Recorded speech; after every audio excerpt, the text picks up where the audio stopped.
ಆಗಿಲ್ಲ ಅಂತ ಅಂತವ್ರೆಲ್ಲ ಹೇಗೆ ವಿಶ್ವಾಸಕ್ಕೆ ತೆಗೆದುಕೊಳ್ತೀವಿ? ನಾನು ನನ್ನ ಪೂರ್ವಜರು ಮಾಡಿರ್ತಕ್ಕಂಥ ಪುಣ್ಯ ಈ ಒಂದು ಅವಕಾಶ, ಒಂದು ಪವಿತ್ರವಾದ ಪಕ್ಷ ಕಾಂಗ್ರೆಸ್ ಪಕ್ಷ. ಯಾಕಂದ್ರೆ ಸಹಸ್ರಾರು ಜನ ಪ್ರಾಣಾರ್ಪಣೆ ಮಾಡಿ ಲಕ್ಷಾಂತರ ಜನ ತ್ಯಾಗ ಮಾಡಿ ಈ ಕಾಂಗ್ರೆಸ್ ಪಕ್ಷವನ್ನು ಸ್ಥಾಪನೆ ಮಾಡಿದ್ದಾರೆ. ಈ ಒಂದು ಪವಿತ್ರವಾದ ಸಂಘಟನೆಯನ್ನ ಆದಷ್ಟು ಪವಿತ್ರವಾಗಿ ಮುಂದೆ ತೆಗೆದುಕೊಂಡು ಹೋಗ್ತಕ್ಕಂಥ ಶತಪ್ರಯತ್ನವನ್ನು ಮಾಡ್ತೇನೆ. ಎಲ್ಲ ಕಾರ್ಯಕರ್ತರಿಗೂ ಸಹ ಭರವಸೆ ಕೊಡ್ತೇನೆ, ನಾನು ಅವ್ರ ಜೊತೆ ಇದ್ದೀನಿ, ಅವ್ರಿಗೆ ಏನೇ ಆದ್ರೂ ಸಹ ಅವ್ರ ಜೊತೆ ಇದ್ದೀನಿ ಅಂತ ಹೇಳಿಕೆ ಇಚ್ಛೆ ಪದಾಧಿಕಾರಿಗಳನ್ನೆಲ್ಲ ನೇಮಕ ಮಾಡಬೇಕು. ಅದು ಯಾವಾಗ ಪ್ರಕ್ರಿಯೆಗಳಾಗುತ್ತೆ? ಅವೆಲ್ಲ ಶುರು ಆಗುತ್ತೆ, ಪದಾಧಿಕಾರಿಗಳು ಮಾಡಬೇಕಾಗುತ್ತೆ. ಮತ್ತು ಈಗ ಪ್ರಸ್ತುತ ನಮ್ಗೆ ಇರ್ತಕ್ಕಂಥದ್ದು ಕರ್ನಾಟಕ ರಾಜ್ಯದಲ್ಲಿ SIR ತಂದು ಒಂದು ನೈಜ ಮತದಾರರನ್ನ ಮತದಾರರ ಪಟ್ಟಿಯಿಂದ ಕತ್ತರಿ ಹಾಕ್ಲಿಕ್ಕೆ ಪ್ರಯತ್ನ ಮಾಡ್ತಾ ಇದ್ದಾರೆ. ಅದರ ವಿರುದ್ಧ ಹೋರಾಟ ಮಾಡಬೇಕು. ಪದಗ್ರಹಣ ನಾನು ಮೇಲೆ ಸೋನಿಯಾ ಗಾಂಧಿ ಅವರು, ರಾಹುಲ್ ಗಾಂಧಿ ಅವರು, ಪ್ರಿಯಾಂಕಾ ಗಾಂಧಿ ಅವರು, ಖರ್ಗೆ ಸಾಹೇಬರ ಡೆಲ್ಲಿನಲ್ಲಿ ಭೇಟಿ ಮಾಡಿ ಆಮೇಲೆ ಬಂದು ಇಲ್ಲಿ ಪದಗ್ರಹಣ ಮಾಡ್ತಾರೆ. ಥ್ಯಾಂಕ್ ಯು, ನಮಸ್ಕಾರ. ಈಗ ನೀವೆಲ್ಲ ಹೇಳ್ತಕ್ಕಂಥದ್ದು ಅದು ವಾಟ್ಸಪ್ ಯೂನಿವರ್ಸಿಟಿಯಿಂದ ಬರೋ ಮೆಸೇಜಸ್. ಈಗ ಇರ್ತಕ್ಕಂಥದ್ದು ನನಗೆ ದೊಡ್ಡ ಜವಾಬ್ದಾರಿ. ಅದನ್ನೇ ಹೇಳಿದ್ರು, ರಾಷ್ಟ್ರ ಕವಲು ದಾರಿಯಲ್ಲಿ ನಿಂತಿರುವಾಗ ಸಂವಿಧಾನಿಕ ಸಂಘಗಳನ್ನ ಸಂಸ್ಥೆಗಳನ್ನ ದುರುಪಯೋಗ ಪಡಿಸ್ಕೊಂಡು SIR ಮೂಲಕ CAA ಮೂಲಕ ನೈಜ ಮತದಾರರನ್ನ ಅವರನ್ನ ಪದಚ್ಯುತಿಗೊಳಿಸ್ತಕ್ಕಂಥ ಕೆಲಸವನ್ನು ಮಾಡ್ತಾ ಇದ್ದಾರೆ. ಇದರ ವಿರುದ್ಧ ಹೋರಾಟ ಮಾಡಬೇಕಾಗುತ್ತೆ. ಭಾರತದ ಪರಿಕಲ್ಪನೆ 1947ನೇ ಇಸ್ವಿಯಿಂದ ಪ್ರಾರಂಭ ಆಗಿರ್ತಕ್ಕಂಥದ್ದು. ಇದನ್ನ ಭದ್ರವಾಗಿ ಕಾಪಾಡಬೇಕಾದ್ರೆ ಎಲ್ಲ ಧರ್ಮ, ಜಾತಿ, ಭಾಷೆಗಳನ್ನೆಲ್ಲ ಒಟ್ಟಿಗೆ ತೆಗೆದುಕೊಂಡು ಹೋಗ್ಬೇಕಾಗುತ್ತೆ. ಅದರ ವಿರುದ್ಧ ಷಡ್ಯಂತ್ರ ಇರೋರನ್ನ ಹೋರಾಟ ಮಾಡಬೇಕಾಗಿದೆ ವಿನಃ ಅಧಿಕಾರ ಮತ್ತು ಪದವಿ ಬಹಳ ಮುಖ್ಯ ಅಲ್ಲ. ಕಾಂಗ್ರೆಸ್ ಪಕ್ಷದ ಸಿದ್ಧಾಂತ, ಕಾಂಗ್ರೆಸ್ ಪಕ್ಷ ಏನ್ ನಂಬಿಕೆ ಇಟ್ಕೊಂಡಿದೆ ಸಂವಿಧಾನದಲ್ಲಿ, ಇದನ್ನ ತಗೊಂಡು ನಾವು ಮುಂದೆ ಹೋಗ್ಬೇಕು. ಮತ್ತೆ ಮಹಾತ್ಮ ಗಾಂಧಿ ಅವರ ಸರ್ವ ಧರ್ಮ ಸಮಭಾವ್ ಅದನ್ನ ಮುಂದುವರಿಸ್ಕೊಂಡು ನಾವು ಹೋಗ್ಬೇಕಾಗುತ್ತೆ.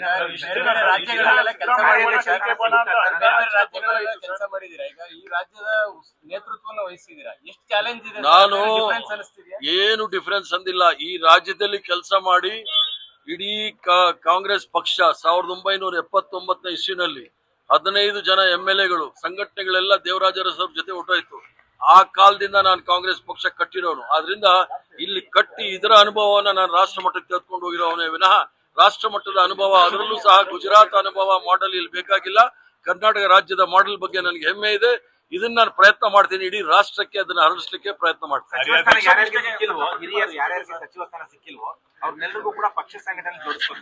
ಎಲ್ಲರೂ ಸಹ ಯಾರು ನಾನು ಎಲ್ಲರಲ್ಲೂ ಸಹ ಕಳಕಳಿಯ ಪ್ರಾರ್ಥನೆ ಇದು. ಎಲ್ಲರೂ ಸಹ ಯಾರು ಸರ್ಕಾರದಲ್ಲಿ ಬೇರೆ ಬೇರೆ ಕೆಲಸ ಮಾಡಿದಿರಿ ನೀವೆಲ್ಲರೂ ಸಹ, ಯಾಕಂದ್ರೆ ನಮ್ಮ ಹೋರಾಟ ಮಾಡ್ತಕ್ಕಂಥದ್ದು ರಾಹುಲ್ ಗಾಂಧಿ ಅವರು ಹೋರಾಟ ಮಾಡ್ತಾ ಇದ್ದಾರೆ, ಮಲ್ಲಿಕಾರ್ಜುನ್ ಖರ್ಗೆ ಸಾಹೇಬರು ಮಾಡ್ತಾ ಇದ್ದಾರೆ, ಸೋನಿಯಾ ಗಾಂಧಿ ಅವರು ಮಾಡ್ತಾ ಇದ್ದಾರೆ, ಪ್ರಿಯಾಂಕಾ ಗಾಂಧಿ ಅವರು ಮಾಡ್ತಾ ಇದ್ದಾರೆ. ನಮ್ಮ ಹೋರಾಟವನ್ನು ಅವ್ರು ಮಾಡುವಾಗ ಅವ್ರಿಗೆ ನಾವು ಶಕ್ತಿ ತುಂಬಬೇಕಾದ್ರೆ ನಾವು ಸಹ ರಸ್ತೆಗಿಳಿದು ಹೋರಾಟ ಮಾಡಬೇಕು. ಯಾರ್ಯಾರಿಗೆ ಅಧಿಕಾರ ಬೇಕು, ಸ್ಥಾನಮಾನ ಬೇಕು, ಅವರೆಲ್ಲ DK ಶಿವಕುಮಾರ್ ಅವ್ರ ಜೊತೆಗೆ ಹೋಗಿ ಯಾರು ಕಾಂಗ್ರೆಸ್ ಪಕ್ಷವನ್ನ ಸದೃಢವಾಗಿ ಬೆಳೆಸಬೇಕು, ಸೋನಿಯಾ ಗಾಂಧಿ ಅವರ ಕೈ ಬಲಪಡಿಸಬೇಕು, ಖರ್ಗೆ ಅವರ ಕೈ ಬಲಪಡಿಸಬೇಕು, ಅವರೆಲ್ಲರೂ ಸಹ ನನ್ನ ಜೊತೆ ಬನ್ನಿ ಅಂತ ಇಷ್ಟೇ ನಾನು ಹೇಳೋದೇ ವಿನಃ ಇದರಲ್ಲಿ ಯಾವುದೇ ಬಣ್ಣ ಇಲ್ಲ. ಇದರಲ್ಲಿ ಇರ್ತಕ್ಕಂಥದ್ದು ಸಂಘಟನೆಯ ಮತ್ತು ಸರ್ಕಾರದ ಈ ಎರಡನ್ನು ಸಹ ಹಂಚಿಕೊಂಡು ಮುಂದೆ ಹೋಗ್ತಾ ಇರ್ತೀವಿ. KPCC ಸಾರಥ್ಯ ವಹಿಸಕ್ಕೆ ಕೆಲವರು ಹಿಂದೇಟ್ ಆಗ್ತಾರೆ. ಎಲ್ಲ ಕ್ಯಾಬಿನೆಟ್ ಒಳಗೆ ಪಕ್ಷದ ನಾಯಕಿ ಸೋನಿಯಾ ಗಾಂಧಿ ಅವರ ಆಶೀರ್ವಾದದ ಮೇಲೆ ಕಾಂಗ್ರೆಸ್ ಪಕ್ಷದ ಅಧ್ಯಕ್ಷರಾಗಿರ್ತಕ್ಕಂಥ ಶ್ರೀಮಾನ್ ಮಲ್ಲಿಕಾರ್ಜುನ್ ಖರ್ಗೆ ಅವರು ಮತ್ತು ಲೋಕಸಭೆಯಲ್ಲಿ ವಿರೋಧ ಪಕ್ಷದ ನಾಯಕರಾಗಿರ್ತಕ್ಕಂಥ ರಾಹುಲ್ ಗಾಂಧಿ ಅವರು ಮತ್ತು ಆಲ್ ಇಂಡಿಯಾ ಕಾಂಗ್ರೆಸ್ ಕಮಿಟಿಯ ಪ್ರಧಾನ ಕಾರ್ಯದರ್ಶಿಗಳಾಗಿರ್ತಕ್ಕಂಥ ಪ್ರಿಯಾಂಕಾ ಗಾಂಧಿ ಅವರು ಮತ್ತು ಸಂಘಟನೆಯ ಪ್ರಧಾನ ಕಾರ್ಯದರ್ಶಿಗಳಾಗಿರ್ತಕ್ಕಂಥ KC ವೇಣುಗೋಪಾಲ್ ರವರು ಮತ್ತು ಸುರ್ಜೇವಾಲಾ ಅವರು ಎಲ್ಲ ದೃಷ್ಟಿಕೋನದಿಂದಲೂ ಸಹ ನೋಡಿ ಈ ಕರ್ನಾಟಕ ಪ್ರದೇಶ ಕಾಂಗ್ರೆಸ್ ಕಮಿಟಿಯ ಅಧ್ಯಕ್ಷರಾಗಿ ನನ್ನನ್ನು ನೇಮಕ ಮಾಡಿರ್ತಕ್ಕಂಥದ್ದು ನನಗೆ ಬಹಳ ಸಂತೋಷದ ಸುದ್ದಿ. ಯಾಕಂದ್ರೆ ವಿದ್ಯಾರ್ಥಿ ದೆಸೆಯಿಂದಲೂ ಸಹ ಭಾರತ್ ಸೇವಾದಳದಿಂದ ಹಿಡಿದು ರಾಷ್ಟ್ರೀಯ ವಿದ್ಯಾರ್ಥಿ ಸಂಘಟನೆಯಿಂದ ಹಿಡಿದು ಯುವ ಕಾಂಗ್ರೆಸ್ ಇಂದ ಹಿಡಿದು ಸೇವಾದಳದಿಂದ ಹಿಡಿದು INTUC ಇಂದ ಹಿಡಿದು ಎಲ್ಲಾ ಮಟ್ಟದಲ್ಲೂ ಸಹ ಬ್ಲಾಕ್ ಮಟ್ಟದಿಂದ ರಾಷ್ಟ್ರೀಯ ಮಟ್ಟದವರೆಗೂ ಸಹ ಕೆಲಸ ಮಾಡಿರ್ತಕ್ಕಂಥ ಒಂದು ಅನುಭವವನ್ನ ಕರ್ನಾಟಕ ರಾಜ್ಯದಲ್ಲಿ ಅದಕ್ಕೆ ಎಲ್ಲ ರೀತಿಯ ಉಪಯೋಗ ಆಗಲಿ ಅನ್ನೋ ದೃಷ್ಟಿಯಿಂದ ಇಟ್ಕೊಂಡು ಅವರು ನನ್ನನ್ನು ಅಧ್ಯಕ್ಷರಾಗಿ ಮಾಡಿದ್ದಾರೆ. ನಾನು ಅವರಿಗೆ ಚಿರಋಣಿಯಾಗಿದ್ದೇನೆ. ಅವರೆಲ್ಲರಿಗೂ ಸಹ ಅನಂತ ವಂದನೆಗಳನ್ನ ಅರ್ಪಿಸ್ತೇನೆ.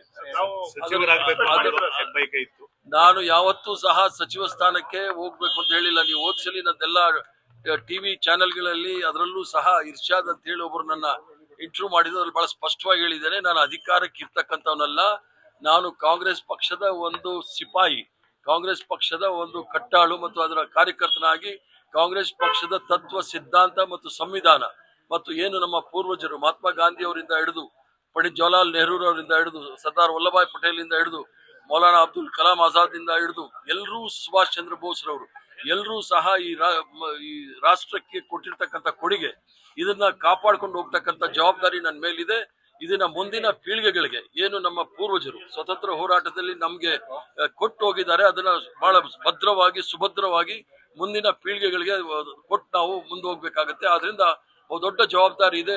ಏನು ರಾಷ್ಟ್ರ ಕವಲು ದಾರಿಯಲ್ಲಿರೋ ಸಂದರ್ಭದಲ್ಲಿ ಏನು ನಮ್ಮ ಪೂರ್ವಜರು ಈ ರಾಷ್ಟ್ರಕ್ಕೆ ಮತ್ತು ಈ ಜನಸಾಮಾನ್ಯರಿಗೆ ಭಾರತದ ಪರಿಕಲ್ಪನೆಯನ್ನು ಕೊಟ್ಟಿದ್ರೆ ಅದನ್ನ ಬಹಳ ಸುಭದ್ರವಾಗಿ ಅದನ್ನ ಮುಂದಿನ ಪೀಳಿಗೆ ಕೊಡ್ತಕ್ಕಂಥ ಜವಾಬ್ದಾರಿ ನಮ್ಮ ಮುಂದೆ ಇದೆ. ಪರೋಕ್ಷವಾಗಿ ನಿಮ್ಮನ್ನ ಪ್ಲಸ್ ಓಬಿಸಿ ಅನ್ನೋ ಕಾಂಬಿನೇಷನ್ ಒಂದ್ ರೀತಿ ಈಗ ನೀವು ಡಿ ಕೆ ಶಿವಕುಮಾರ್ ಮತ್ತೆ ನೀವು ಒಂದ್ ರೀತಿ ಜೋಡೆತ್ತಿನ ತರ ನೋಡಿ, ನಾನು ಹಿಂದುಳಿದ ವರ್ಗದವನು ಮುಂದುಳಿದವನು ಅಂತಲ್ಲ, ನಾನು ಬಹಳಷ್ಟು ಮುಂದುವರೆದವ್ರಕ್ಕಿಂತ ಮುಂದುವರೆದಿರತಕ್ಕಂಥವ್ರು. ನಾನು ಕಾಂಗ್ರೆಸ್ ಪಕ್ಷದ ಸಿಪಾಯಿ.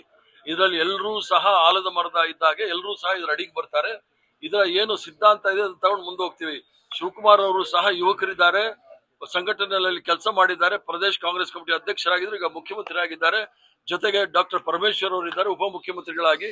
ಎಲ್ಲರೂ ಸಹ ಸೇರಿ ಏನು ನಮ್ಮ ಶ್ರೇಷ್ಠ ನಾಯಕತ್ವ ಇದೆ, ಸೋನಿಯಾ ಗಾಂಧಿ ಅವರು, ಮಲ್ಲಿಕಾರ್ಜುನ್ ಖರ್ಗೆ ಅವರು, ರಾಹುಲ್ ಗಾಂಧಿ ಅವರು, ಪ್ರಿಯಾಂಕಾ ಗಾಂಧಿ ಅವರು ಮತ್ತು ವೇಣುಗೋಪಾಲ್ ರವರ ನಾಯಕತ್ವದಲ್ಲಿ ರಾಜ್ಯವನ್ನ